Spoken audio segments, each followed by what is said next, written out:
ជ័យដាក់គោលដៅកុំត្រោតត្រេកជាមួយធីវេតក៏សាងផ្លូវថ្មីត្រូវស្គាល់ខ្លួនឯងបំណងចង់បានអ្វីចាប់ក្តីស្រមៃមួយដ៏ពិតប្រាកដ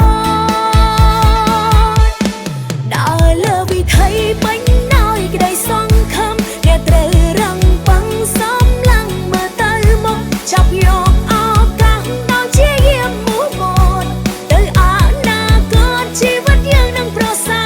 រធីវេតជាផ្លូវទៅរកភាពជោគជ័យជីវិតមានន័យរើអ្វីដែលត្រឹមត្រូវចេះពិតប្រាកដប្ររត់តាមហើយធីវេតនាំផ្លូវផ្ដល់នៅជំនាញច្បាស់លាស់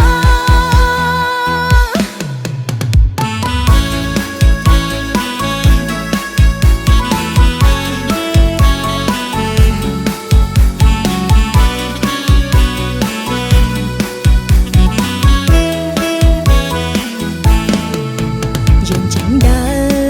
រកុំដេកយូរដើរចិត្តតស៊ូមុនគូត្រូវគិតដើរចេញពីភពដែលងងឹតតម្រង់ជីវិតទៅរកជោគជ័យដាក់គោលដៅកុំត្រោតត្រេកជាមួយធីវេតក៏សាងផ្លូវថ្មីត្រូវស្គាល់ខ្លួនឯងបំ